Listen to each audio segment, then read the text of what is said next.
أعوذ بالله من الشيطان الرجيم. بسم الله الرحمن الرحيم. الحمد لله رب العالمين، والصلاة والسلام على أشرف المرسلين وعلى آله وصحبه أجمعين. اللهم اجعلنا من الذين يستمعون القول فيتبعون أحسنه. Ya Allah, jadikanlah kami orang yang mendengar perkataan-perkataan lalu mengikut perkataan yang terbaik, yaitu yang berasaskan Al-Quran dan hadis dan sirah Nabi sallallahu alaihi wasallam. Allahumma anfa'na bima 'allamtana wa 'allimna bima yanfa'una. Ya Allah, manfaatkanlah untuk kami apa-apa yang telah Engkau ajarkan kami. Ajarilah kami apa-apa yang bermanfaat untuk kami. Sallallahu ala sayyidina Muhammad wa ala alihi wa sahbihi ajma'in. Alhamdulillahi rabbil alamin. Bismillahirrahmanirrahim. Alhamdulillahi rabbil alamin. Wal 'aqibatu lil muttaqin wa la 'udwana illa 'alal zalimin. ونشهد أن لا إله إلا الله ونشهد أن محمدا عبده ورسوله. اللهم صل وسلم على سيدنا محمد وعلى آله وأصحابه ومن سار على نهجه وتمسك بسنته إلى يوم الدين. Pada minggu lalu kita telah mendengar berkenaan dengan hijrah, sempena hijrah Rasulullah sallallahu alaihi wasallam daripada Makkah ke Madinah. Marilah kita pada minggu ini kita menyambung kisah hijrah dan mengambil pengajaran-pengajaran daripadanya, kerana seperti mana yang kita sedia maklum dalam kuliah-kuliah yang lalu, peristiwa-peristiwa yang berlaku ke atas Nabi Muhammad sallallahu alaihi wasallam sepanjang hayat baginda yang kita namakan sirah Rasulullah itu bukan berlaku secara kebetulan.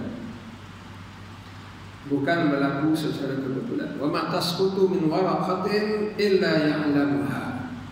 Tidak ada daun-daun yang berguguran di mana-mana sahaja di dunia ini, di rumah kita, di hutan belantara, di Malaysia maupun di luar negara, tidak gugur satu daun pun melainkan Allah Subhanahu wa taala mengetahuinya. Wala habbatin fi dhulumatil ardh, dan tidaklah satu benih di bumi yang gelap gelita. Wala rathbin wala yabisin, dan tidaklah pohon ataupun daun yang basah hijau ataupun yang kering illa fi kitabim mubin, melainkan terdapat dikhabarkan di dalam Lauh Mahfuz. Semuanya telah pun ada. Allah Subhanahu wa taala mengaturnya. Rufi'atil aqlam wa jaffatis suhuf. Pen telah diangkat, lembaran-lembaran telah kering. Seperti mana sabda Nabi sallallahu alaihi wasallam kepada seorang budak dalam hadis 40 An-Nawawi.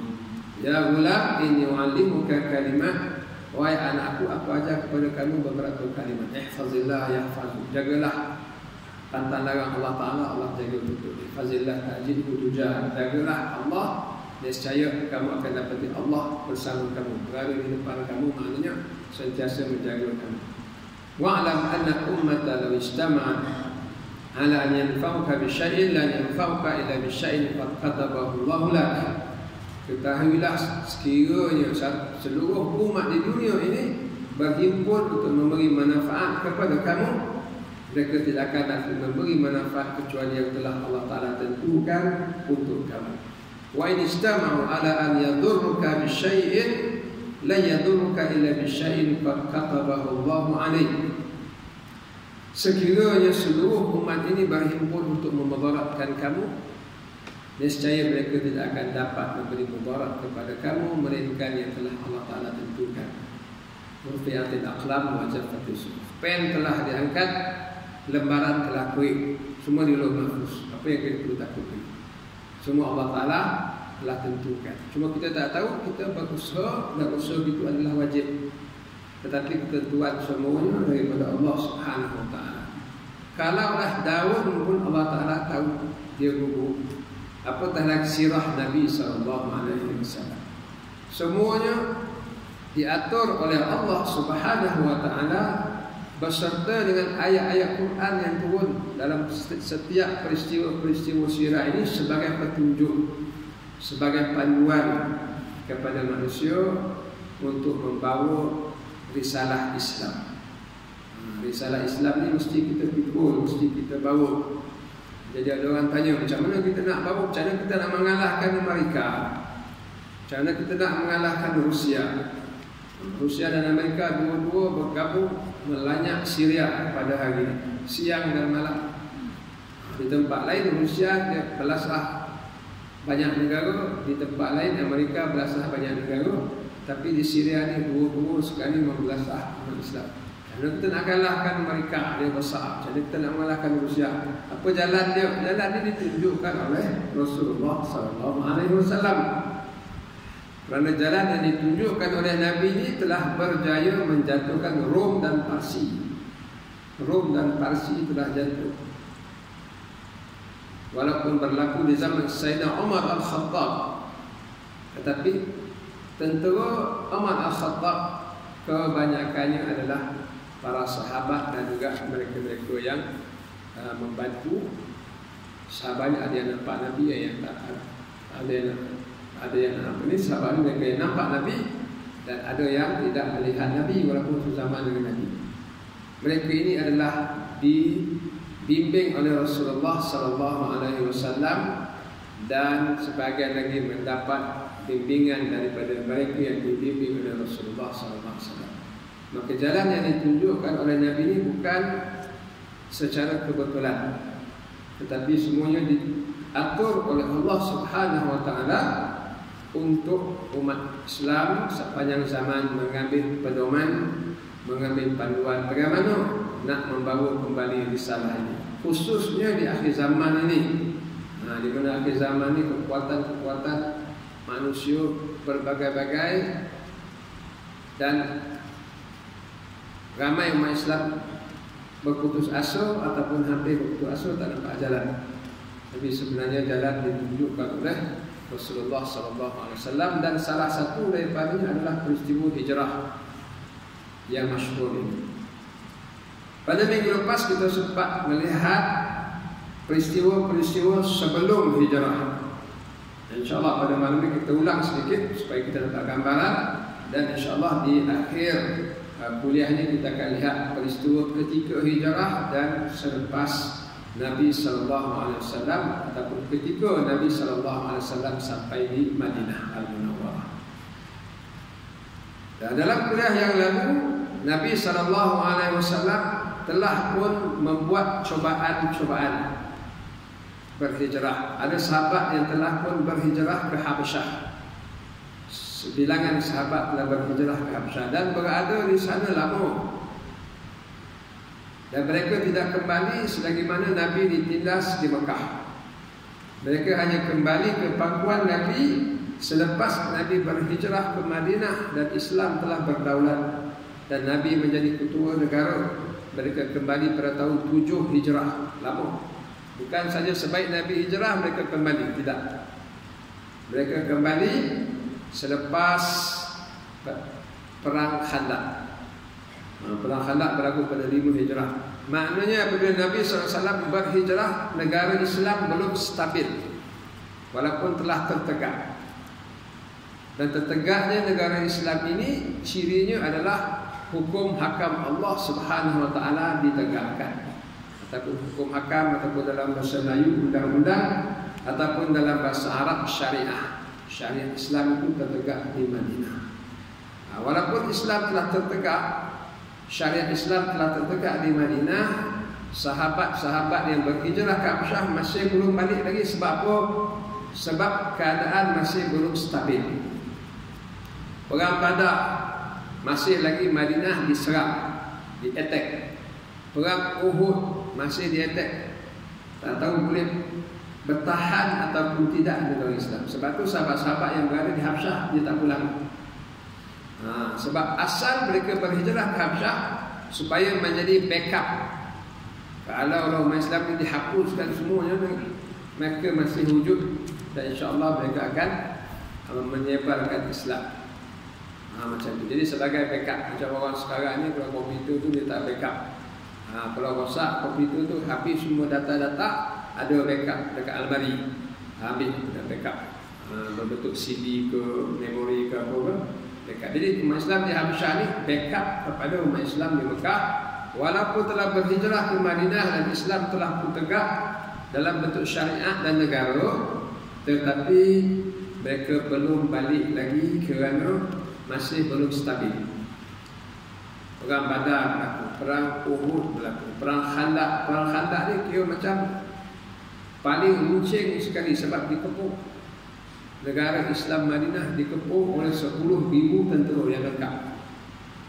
Kemudian dalam pula berlaku pembelotan oleh Bani Quraizah, dari suku Yahudi Bani Quraizah. Jadi keadaan sangat genting. Tetapi selepas perang Khandaq, negara Islam menjadi stabil. Kemudian perang daripada perang defensif mempertahankan negara kepada ofensif. Nabi pula mula menyerang. Dan Nabi menyerang bukan calang-calang, Nabi menyerang kabilah-kabilah Ghatfan, Nabi menyerang Yahudi-Yahudi, sehingga Nabi berjaya mengalahkan Yahudi Khaybar. Yahudi Khaybar ni Yahudi terakhir sekali di Madinah. Dia berada 200 km daripada Madinah. Kalau tuan-tuan pergi ke Khaybar, kita akan nampak lagi kubu-kubu Yahudi banyak di Khaybar. Pekan Khaybar yang baru ni tempat lain. Pekan lama dia banyak kubu-kubu Yahudi. Kubu ni macam kampung, tapi ada dinding. Masih wujud lagi yang dikalahkan oleh Rasulullah SAW. Jadi Yahudi di Madinah ini Bani Nadir, Bani Qaynuqa dan Bani Quraizah. Semuanya dihalau. Bani Nadir dan Bani Qaynuqa, Bani Quraizah dibunuh semua lelaki kerana belok dalam peperangan Khandaq. Yang saki-baki yang dihalau tu berkumpul di Khaybar, 200 km daripada Madinah, dan buat kubu di sana. Kemudian bila mereka juga belok, Nabi serang pula Khaybar tahun 7 Hijrah.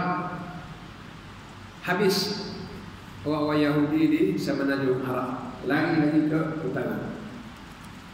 Pada tahun itulah mereka-mereka yang berhijrah ke Habsyah balik daripada Afrika, bergerak balik sampai ke Madinah Al-Munawwarah.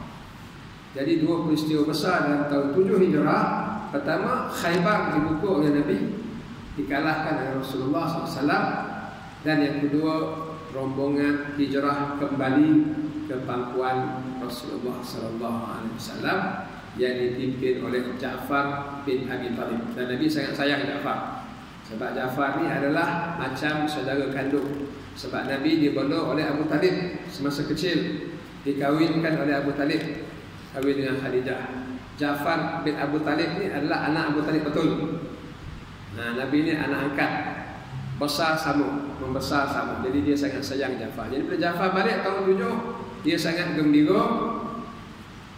Bila Khaybar pula jatuh tangan Islam, baginda pun gembira. Jadi dua-dua gembira. Khaybar pun berita sampai kat baginda, Ja'far pun balik daripada Habsyah. Maka Nabi SAW bersabda, la adri bi ayyihima afrah. Aku tak tahu aku nak gembira mana satu ni, kata Nabi. Abi fathal Khaybar am bi qudumil Ja'far. Adakah kerana Khaybar dibuka oleh umat Islam mengalahkan Yahudi, ataupun Ja'far telah kembali? Tak tahu nak gembira mana. Maknanya dua-dua gembira. La adri bi ayyihima afrah. Aku tak tahu aku gembira mana satu. Adakah kerana Khaybar dibuka ataupun Ja'far kembali ke pangkuan kita. Jadi cobaan hijrah telah pun berlaku di zaman Rasulullah SAW sebelum berlakunya peristiwa hijrah ke Madinah. Kemudian Nabi juga telah membuat cobaan ke Taif dan gagal. Ini juga cobaan hijrah. Kalau Taif menerima dakwah Nabi, bukan menolak dan baling batu pula. Kalau mereka menerima dakwah Nabi SAW, Nabi akan hijrah ke Taif. Tapi apakah daya, Taif menolak. Tapi bila dia menolak, cuba kita bayangkan rugi ataupun tidak. Rugi ataupun tidak. Kalau dah diterima mungkin Nabi pula wafat di Taif, tak kalau kita lepas pergi umrah pergi Taif. ya, pergi ziarah Rasulullah sallallahu alaihi wasallam. Hari ini pergi Taif macam tu je lah. Pergi tengok hadap, pergi tengok monyet, pergi tengok pasar buah sekarang. Tapi jiwa kita di Madinah, jiwa kita di Mekah. Rugi apabila menolak dakwah Rasulullah sallallahu alaihi wasallam. Rugi serugi-rugi. Termasuklah yang rugi yang menolak tawaran Nabi di kemah-kemah. Nabi masuk ke kemah-kemah di Mina. Tanya siapa yang sanggup masuk Islam. Kemudian aku tinggalkan Mekah ni. Aku pergi ke tempat kamu, kita tegakkan Islam di sana. Tak terima. Terima kasih dah Tuan. Mungkin kemah lain terima. Minta maaf ya, kami tak dapat nak terima. Pergi pula ke kemah lain. Nabi masuk 5 minit, 10 minit. Kalau dia terima tempoh 5 minit dia terima dakwah Nabi, hari ini orang dah pergi tempat dia. Tapi bila tolak 5 minit, peluang tak berulang kembali. Tapi bila 6 orang daripada Madinah menerima dakwah Nabi sallallahu alaihi wasallam, apabila Nabi lalu di luar Mina, di luar kemah-kemah tu nampak 6 orang Madinah. Nabi jumpa skrip yang sama. Daripada mana Tuan? Kami daripada Madinah. Nabi, kami daripada Yasrib. Oh, daripada Yasrib. Mau tak Tuan, saya pindah ke tempat Tuan, saya bawa agama Islam. Kita tegakkan Islam di sana. Mereka masuk Islam. Setelah mendengar apa yang Nabi cakap, 5 minit ke 10 minit, sampai hari kiamat. Sampai hari kiamat kita pergi Madinah. Ini dia peluang tak berulang. Samalah hari ini. Ya, hari ini Allah Subhanahu Wa Taala pukul hati kita untuk datang ke masjid. Tak semua orang Allah Taala buka hati sembahyang jemaah 5 waktu kan. Kerana insya-Allah buka lagi tawaran ya membantu agama Allah. Siapa nak tegakkan syariat Allah? Siapa nak kalau tegakkan undang-undang Allah Subhanahu Wa Taala di muka bumi. Kalau kita tak sambut, mungkin tak berulang lah. Mungkin tak berulang lah. Rugi kita serugi-rugi. Jadi benda yang baik jangan tunggu. Jangan tunggu. Terus kita terima dan kita menjadi penolong-penolong agama Allah Subhanahu Wa Taala, seperti mana pengikut-pengikut Nabi Isa dalam surah As-Saff. Bila Nabi Isa kata, "Man ansari ila Allah?" Siapa nak tolong aku di jalan Allah? Qala al-hawariyun, berkatalah hawariyun, "Nahnu ansarullah." Kamilah penolong agama Allah Subhanahu Wa Taala. Kemudian 6 orang ni bila balik ke Madinah, mereka bukan duduk diam. Daripada 6 orang ini, mereka mengislamkan ahli keluarga mereka, saudara mara mereka, jiran-jiran mereka, sampailah beratus-ratus orang. Tahun berikutnya musim haji, mereka hantar 12 orang berjumpa Nabi sallallahu alaihi wasallam. Kemudian Nabi hantar bersama mereka balik ke Madinah Mus'ab bin Umair untuk mendidik mereka Islam. Kemudian beribu lagi masuk Islam di Madinah. Tahun berikutnya mereka dah pesan pada jemaah haji rombongan mereka, pakat dengan Nabi betul-betul tahun ini datang ke negara kita. Sebelum rombongan haji orang Islam Madinah berangkat ke Mekah nak berjumpa Nabi, mereka berkata, sampai bila kita ni duduk di Madinah seronok-seronok, sedangkan Nabi kita di Mekah ditindas. Kita dah beribu di Madinah aman, tapi Nabi kita Rasulullah di Mekah ditindas. Maka mereka pesan pada rombongan, jumpa Nabi, ajak Nabi tidak. Lalu berlakulah perjanjian Bai'ah Aqabah yang kedua. Setelah kita bincang itu, mereka jumpa Nabi sallallahu alaihi wasallam, ajak Nabi hijrah. Apa saja syarat beritahu, kalau mereka boleh tunaikan, mereka tunaikan. Lalu Nabi bagi syarat, antamna'uni idza qadimtu ilaikum kama tabna'ani sa'akum wa zuriyatakum. Kalau aku hijrah ke tempat kamu mesti mempertahankan aku seperti mempertahankan anak-anak dan istri-istri kamu. Boleh kalau tidak syarat macam itu. Macam mana jaga anak istri, macam itulah jaga aku. Kalau Quraisy minta nak sembelih aku, hantar istri dulu, sembelih rumah dulu, sembelih anak-anak dulu, hantar Nabi. Kalau tak sanggup pertahankan anak isteri, macam itulah pertahankan Nabi. Bukan saja Quraisy, kalau orang luar kuasa besar dunia, Rom dan Parsi. Ini mereka bincang sama mereka. Kita sebenarnya ni nak pertahankan Nabi ni nak lawan siapa? Kata seorang, antum tubayyuna ala harbi ahmar wa asfar. Kita ni berjanji dengan Rasulullah nak lawan orang merah dan orang kuning. Orang merah ni orang Eropah, Rom. Orang kuning ni orang Parsi. Parsi kuasa besar dunia. Maknanya perjanjian ni Nabi nak hijrah ni tuan-tuan, setelah orang Madinah sanggup lawan kuasa besar dunia. Ini hakikat perjanjian. Bukan hijrah-hijrah macam itu, pertahankan Nabi macam itu saja, tak. Maknanya Nabi berhijrah ni, kalau Nabi nak berhijrah ke Barajaya ni lah. Kalau Nabi nak hijrah ke Sorban ni, orang Sorban sanggup lawan Amerika dengan Rusia. Baru Nabi tidak. Itu maknanya.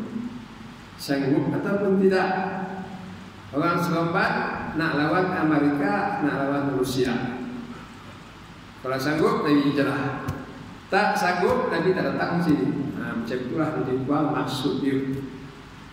Dan ajaibnya, orang sekarang ni cuak bukan lawan Amerika, cuak. Ya, kita agak orang Thailand pun kita tak bagi tak. Yang ni dia sanggup lawan kuasa besar dunia, baru Nabi hijrah. Cuba bayangkan. Sebelum mereka bersetuju, mereka tanya Nabi SAW, baiklah ya Rasulullah, kalau orang Sorban ni, masuk orang Sorban ni orang Madinah lah, kalau kami sanggup mempertahankan kamu ya Rasulullah, seperti mana kami mempertahankan anak-anak dan isteri-isteri kami, kami dapat apa? Apa ganjaran dia? Apa balas? Nak dia tahu kan manusia sifat dia macam itu. Dah sanggup berkorban, apa yang kita dapat? Lalu Nabi jawab, lakumul jannah, kamu dapat syurga. Orang Madinah menerima syurga. Terus sambut pegang tangan Nabi. Sebelum Nabi tukar terma dan syarat. Ini syarat dan terma yang sangat baik. Mereka kata, rabihal baik la nukil wa la nastaqim. Ini terma syarat cukup baik. Ini beruntung. Dan kami takkan kurangkan terma ni, dan kami tak minta jangan ubah terma ni. Kami pertahankan kamu ya Rasulullah, kamu bagi kami syurga. Nampak macam ni iman dia itu. Kemudian dah habis perjanjian, ada lagi sikit. Mereka kata apa ya Rasulullah? Nak dia tanya ni. Sebab mereka tahu Nabi dia orang Makkah. Kemudian ditindas. Kita tolong. Esok bila menang, Mekah pun kita kalahkan. Dan memang betul mereka kalahkan Mekah tahun 8 Hijrah, 8 tahun lepas tu. Tapi mereka beritahu awal, ya Rasulullah, cinilah, esok bila kau dah menang, kita dah sama-sama menang lawan Mekah. Kampung kau dah selesai, kita dah selesai kan? Adakah kau akan tinggalkan kami? Maknanya balik ke kampung. Terima kasih banyaklah tuan-tuan orang Madinah ya. Saya nak balik Mekah. Adakah kau tinggalkan kami? Dia tak, dia juga. Maknanya macam batu loncatan lah. Kalau orang politik sekali guna batu loncatan ya, batu. Cemat kan? Adakah kau tinggalkan kami? Maknanya adakah kami ni batu loncatan dia? Apa jawab Nabi SAW? Balid dam wal hadam.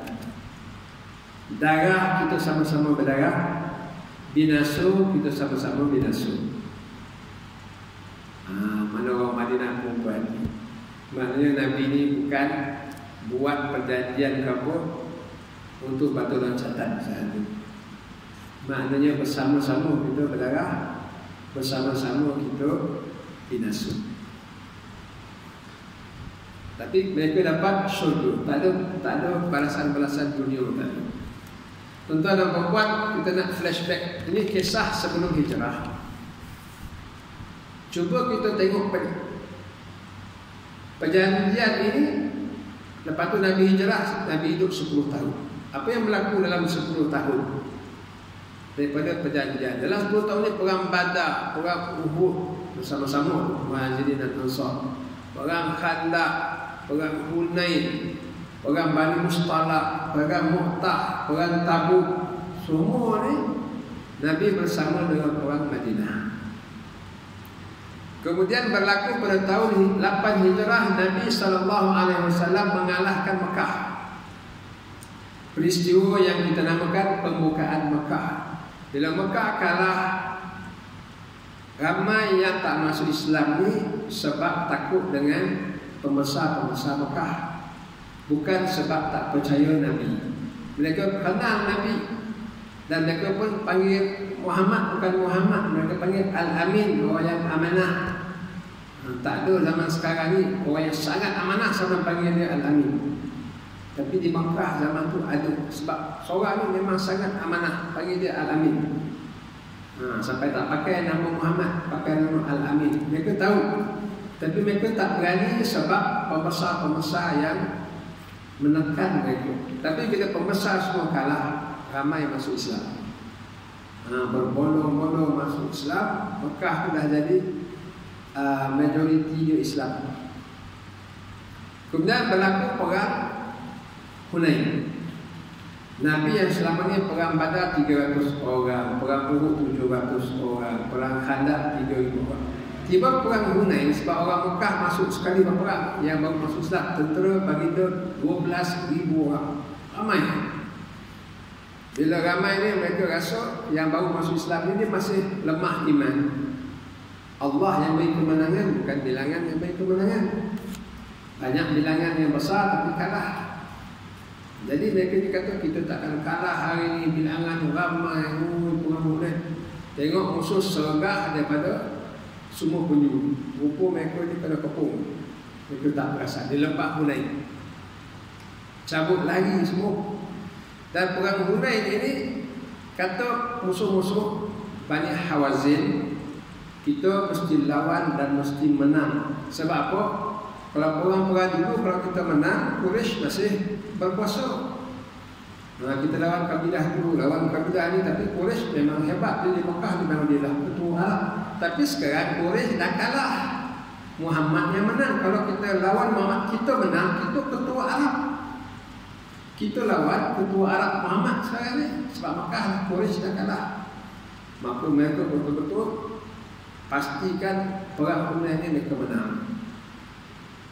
Mereka bawa keluar semua lembu, unta, kambing, semua bawa keluar. Mana ada orang sampai bawa semua? Orang bawa untuk makanan-makanan, yalah. Tapi habis semua kandang-kandang dia bawa. Apa ni, habis kandang kosong sebab mereka bawa unta, lembu. Kerana apa?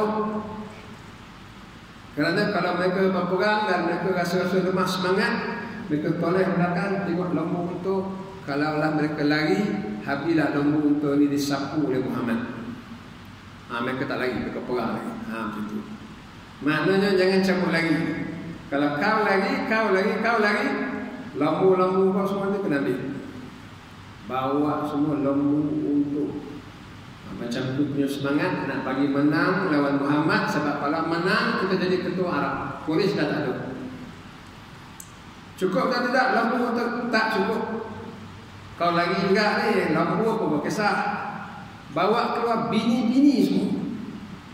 Bini-bini bawa atur kat belakang.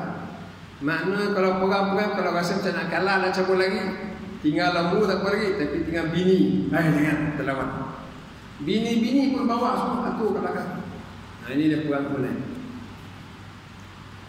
Perang pendek cerita, insya-Allah satu masa kita akan tengok secara terperinci perang ini, banyak pengajarannya dan Allah Taala sebut dalam Quran, wa yauma Hunain. Dan ingatlah perang Hunain. Id a'jabatkum kasratukum. Bila kamu rasa syok sangat, kamu ni ramai. Falam tughni ankum syai'a. Tak guna pun bilangan ni ramai. Sebab bila kena sergap, cabut lagi semua. Bila cabut lagi tinggal Nabi. Kemudian Nabi panggil balik Muhajirin dan Ansar. Muhajirin dan Ansar yang tolong perang Badar, Uhud, Khandaq ni, ingatkan lagi taktik. Uhud tak, lagi pengecut kepada orang Mekah ni.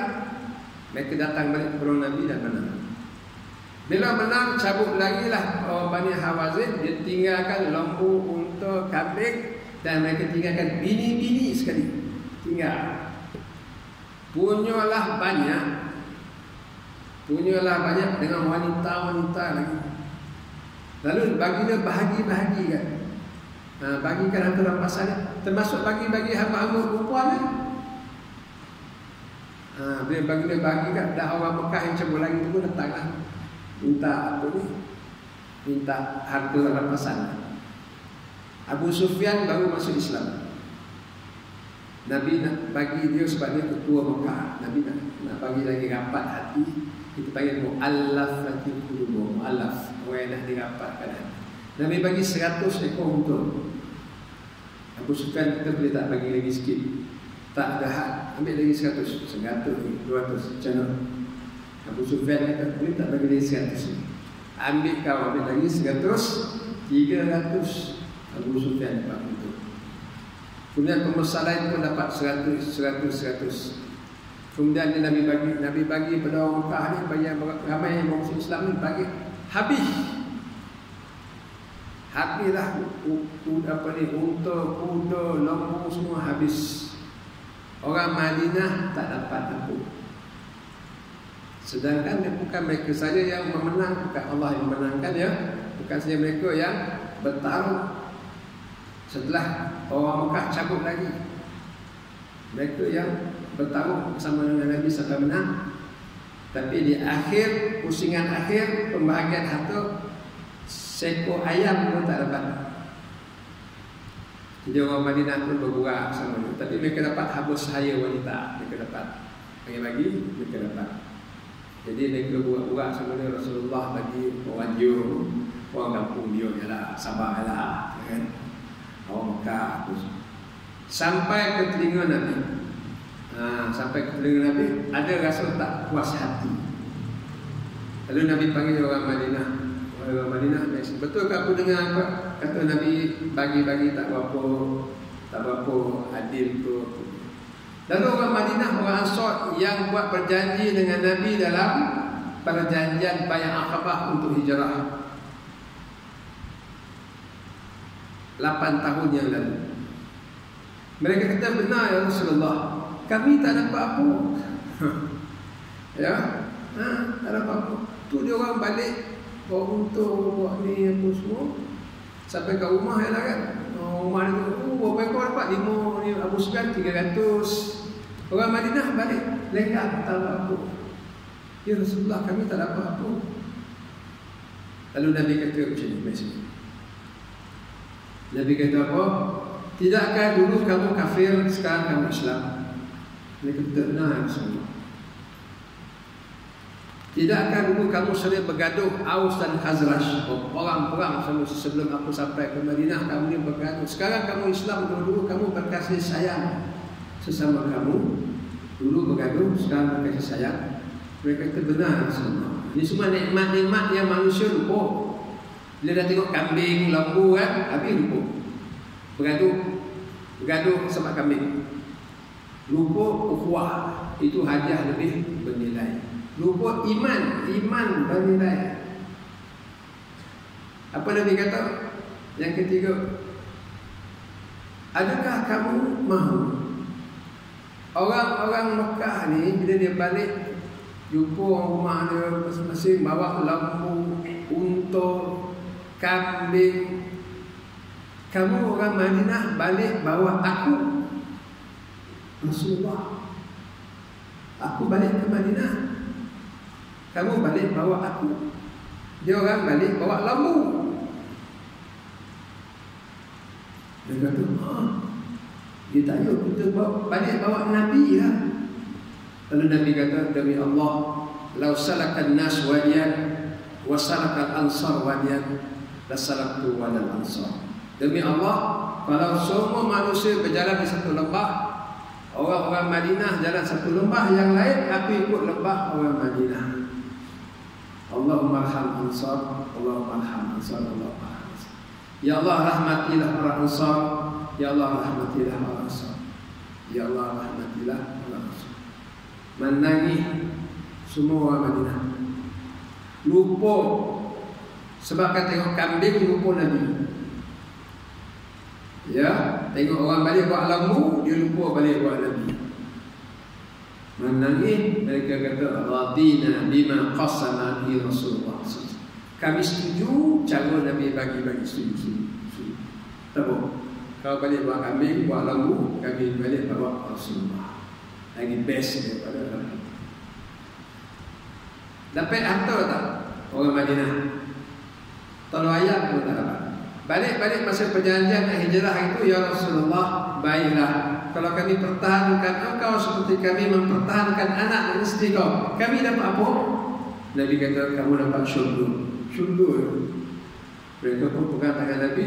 Ini 8 tahun yang lepas, Rabihal baik dan mukir walas. Ini bisnes sangat untung. Kami tak akan tukar perjanjian ini, dan kami tak akan minta tukar terhadap syarat. Betul, 8 tahun lepas tu tolong ayat pun tak dapat syurga. Nampak macam mana Nabi konsisten. Kemudian sama-sama berdarah, sama-sama binasa. Nabi balik ikut orang Madinah. Walaupun Mekah telah dipukul. Nampak tak? Nabi ini dia pegang janji dia. Walaupun dah menang di Mekah, baginda tinggal di Madinah. Dan makam baginda sampai hari ini bukan di kampung baginda, di tempat yang lain. Sambung balik cerita Hunain tadi. Jadi orang Madinah ni apa tak ada, lambu tak ada, kambing tak ada, tapi bawa hamba sahaya. Isteri-isteri Bani Hawazin tadi. Yang ni pun bawa hamba perempuan, ni bawa hamba perempuan, ni pun bawa hamba perempuan sampai Madinah. Orang-orang Bani Hawazin yang cembuk lagi, tak apalah dia tinggalkan unta, kambing semua, dia rasa tak kisah. Tapi bininya macam mana? Balik rumah, lembu, kambing, unta dah tak ada. Siapa suruh bawa masa perang itu? Tapi dah bawa, macam mana? Tahan lagi. Tapi balik rumah, bini pun tak ada. Siapa suruh bawa bini pergi perang? Dari termenunglah mereka, bini tak ada. Bincang macam mana kita ni. Macam ni lah, marilah kita pergi ke Madinah, kita jumpa Muhammad. Kau nak buat apa jumpa Muhammad? Kita bincang, ambil bini kita balik. Mana boleh ambil bini dia, dah jadi hamba orang. Itulah kau. Kau dulu yang bawa nak pergi perang, kau nak mana? Kau lagi tak? Lalu mereka pun bincang, mereka pergilah ke Madinah. Mereka pergi ke Madinah dan berjumpa Rasulullah sallallahu alaihi wasallam di rumah. Lalu mereka bertemu Nabi sallallahu alaihi wasallam. Nabi bertengok Bani Hawazin. Apa cerita ni? Dah kalah perang, datang balik. Nabi tak cakap macam itulah, Nabi tak